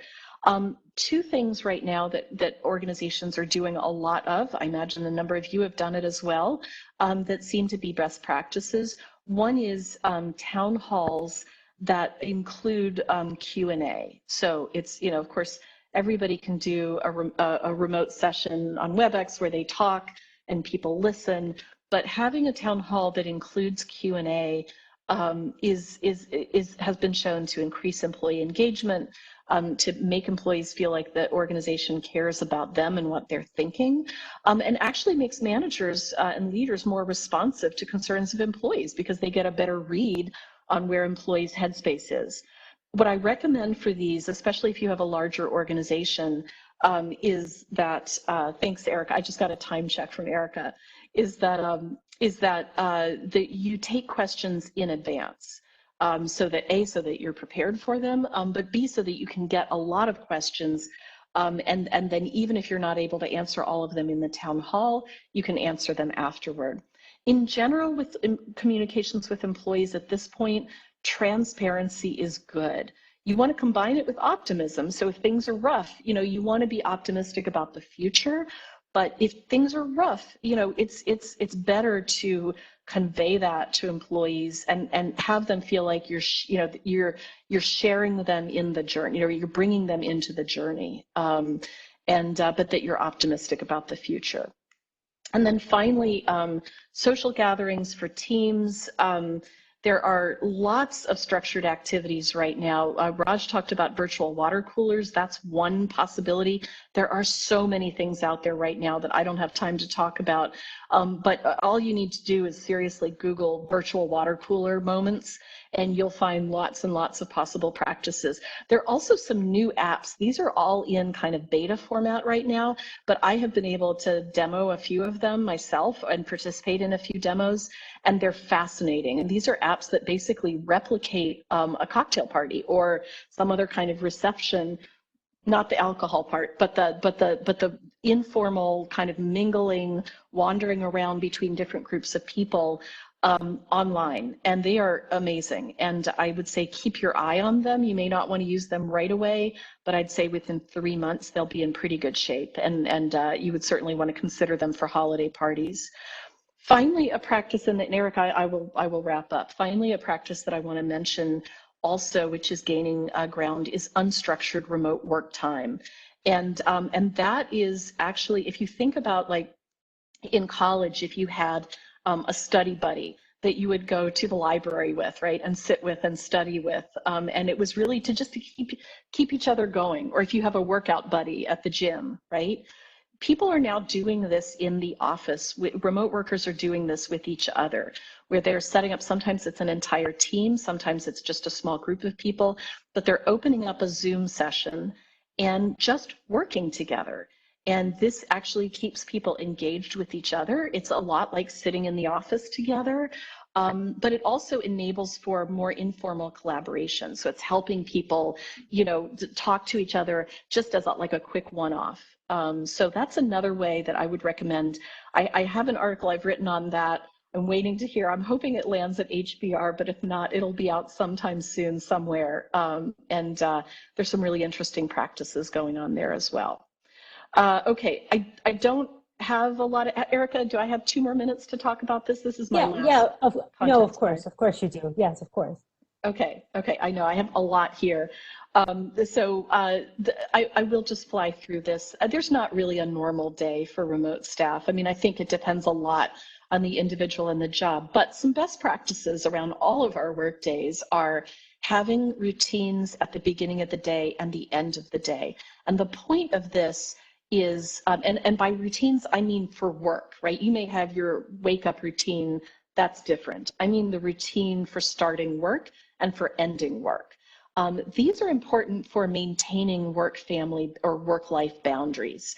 Not all of us are perfect at it all the time, and that's fine, but having a routine where, you know, in the morning you go get your coffee, sometimes people have to set up the dining room in a different configuration, you know, you turn off the radio or the TV, whatever it is, but it's a routine that you do every day, and it sort of tells your mind, okay, now it's time to work. Now I'm not going to think about the dishes. I'm not going to think about the laundry. I'm in my office now. Okay, so those routines, even if they last 1 or 2 minutes, can actually make a big impact on your ability to focus on work. Similarly, at the end of the day, whatever that routine is, sometimes for people it's just closing their computer, sometimes it's pouring themselves a drink, right? Whatever that, but it's just a few specific behaviors that you do every single day. I saw in an article an example of someone who literally just gets up from one end of their sofa where they've been working all day and moves to the other end and turns on the TV news, right? Very simple, but it signals, okay, work is done. I'm now into my home life. And so those I think are incredibly important. The others I think I've pretty much mentioned: regular communication with the manager. Ideally, you'd be talking to each of your direct reports for at least 15 minutes or so one-on-one once a week. I'd say at a minimum, maximum once, or with your teams, if you have a large team, then with your teams, maximum once a day. At the beginning of COVID, there was a small, not credit union, it was a small financial services firm. I had a friend that works there, and she said, well, the CEO of our firm is having us get on Zoom 3 times a day because he is so worried that things are going to fall apart while we're remote. And that's too much. That was demotivating to her and her colleagues. And it also just took up a lot of time. It was like an hour and a half out of their day just reporting on what they had been doing. So you really want to make it a maximum of 1 check-in a day, but probably a minimum of once a week. We talked about unstructured work time already. Physical breaks, encouraging your employees to get up and at least walk around the house, if not going and walking around the block. I think sometimes people get daunted by the idea of going out for a walk in the middle of the workday. Tell them to go walk around the block. Take 3 minutes, 5 minutes. That'll make a huge difference. And then having social interactions, again, we already talked about that, giving employees the opportunity to have non-work related social interactions. Okay, and then these are just other issues that I think you should consider that are not my areas of expertise. The organizational remote work policy, there actually are quite a few people out there. One that I know of in particular who does excellent work around helping companies establish remote work policies that are legal and are legal within the state, but also then legally binding for employment, sort of employment purposes. So if you are interested in that, feel free to get in touch with me, and I can forward you that recommendation. So, and that's it. I'm happy to take all other questions. Oh, thank you so much, Dr. Larson. That was really thorough. You actually covered a lot of the questions that came in. Super thorough, and we appreciate it. Let me just take a look at one of the. So I guess everything seems to really come back to the quality of communication between, the staff and management. When we're talking about what's happening right now with the reopening of schools in Massachusetts, and kind of everyone all over the place, as far as personal decisions about their children's education and where if they're going in, if they're staying home in the remote format, do you think that a discussion should be introduced to staff about the blurring of of home life and work life, or do you think that's something that you wait to hear from your employees? I know, obviously, like you said, during a time of COVID, you're not going to be telling people they can't have their kids around when they're working because it's just the way of the world. Yeah. But do you think that there's any benefit to bringing it up to staff that has children, or do you wait to get feedback from your employees? Yeah, that's a great question. I think it's a little bit of a judgment call, but in general, I would lean toward making sure employees know that you're aware of the issue. For me, it's easy because I have a kid at home, and I am a single parent, and so there are clear issues that I've had to address, and I've been lucky to have very good childcare. But I talk to people about that because I think it helps. I guess it helps for people to understand my situation, although my situation is fairly privileged. But I think it makes people feel like they can talk about their situations. And so for me, that's my way of showing people that I'm aware of that as a challenge right now, is just to show my own challenges with it. I know, like, Nick Bloom is a very, very well-known economist out of Stanford. He's been doing that a lot. He has 4 small children. And and he's been doing these massive media interviews and webinars with some of the biggest employers in the world. And he talks about that. I had to bribe my kid with candy to get them to leave me alone in time for enough time for this interview, right? And I think as an employer, you don't want to make that too much a part of the narrative. You don't want it to overtake the work narrative. But by the same token, if you ignore it, you leave employees feeling confused. Like they're wondering, like, well, does this person just not realize this is an issue, or do they not care?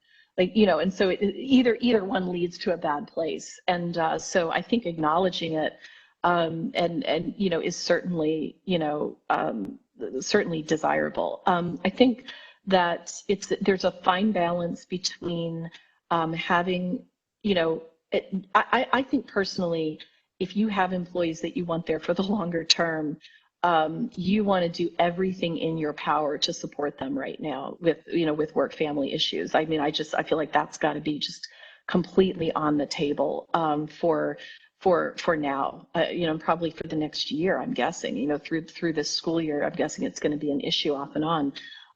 But obviously, there hits some point at which you do have to decide, is this childcare thing just going to go on forever? And if that's the case, then, you need to start getting into more of the, I understand you've got this. Is there a way that we can figure out, are there things that we could do? Could I give you flexible work hours so that your partner can take over more? Another thing I think companies should be considering employers should be considering in terms of policy right now for just this coming year or the school year, is subsidizing childcare. So Northeastern expanded. It already had a care.com, sort of backup care policy in place, but it expanded it. It almost doubled it. And so I am very happy in that my babysitter has signed up on care.com, and I'm getting a hugely subsidized rate for him for, not every day I'm going to use them this year, but for a decent amount of time. And that has taken a lot of financial pressure off of me. And again, I speak as someone who's got a fairly well-paying job. So I do think that this is one time, and you can say it's temporary. We're not going to offer it, as a permanent benefit. This is for COVID times when schools are closed. But I do think that if you're ever going to invest in your workforce in this way, now would be the time to do it. Yeah, it's an interesting discussion for sure. I know with friends with school children, we're discussing this all the time about what avenues there are during this time. I guess what do you think the biggest challenge is to remote workers compared to those in an office? Do you have a top 2 that you think are the biggest challenges? Yeah, I mean, I don't know. I feel like it varies. I think that the universal challenge almost universal challenge is probably the isolation piece, because that leads to a lot of things that, that can lead to loneliness, that can lead to a sense of professional isolation if it's not well managed. That also leads to some of the information sharing and collaboration issues that Raj talked about. So I think just it's like you and a computer screen, right? It's just the absence of, I met this week, I'm actually teaching remotely this semester, but I went into campus a couple days ago and had kind of pop-up on-campus office hours, and I met two of my students in person, and that was the first time I'd seen students in person since early March, and it's a different, it's a great feeling. But I didn't feel like I had to have it for work, but I in order to teach, I don't feel like I need to have it. But it is nice to have. So I think that when we do get out of COVID times, certainly if you do have a longer term remote workforce, strategically choosing times to get them together, and if they are geographically dispersed, investing a little bit in having them get together, that is going to be a big recommendation that you're going to see coming out once we do get past the no travel, no gatherings restrictions. Because even just once a year or twice a year, there's tons of research that shows that has a massively positive beneficial impact on work groups if they just get together once a year in person. And work remotely the rest of the time. And part of that is just the isolation piece. It just suddenly makes it you're less theoretical as a person and more real as a person once we meet face to face. Well, thank you so much. That seems to be all for questions and answers. I can't thank you enough for being here with us today and providing all of this information and all of these ways to navigate this time. It's, really, thank you very much. My pleasure. It's great. And thanks to all of you for attending. And I wish you all, good health and much success in business too. Thank you. Thanks, Dr. Larson. And that's going to conclude today's presentation. Again, we want to express our gratitude to Professor Choudhury and Dr. Larson for their time and their insights about this work model that has really become broadly adopted because of the pandemic. Thank you all for attending. We hope you took a lot away from this session. The recording of today's webinar is going to be available on MSIC's YouTube channel early next week. I'll be reaching out to everyone who attended today to let you know how to access that. And that's it. Thank you all for being here. Take care.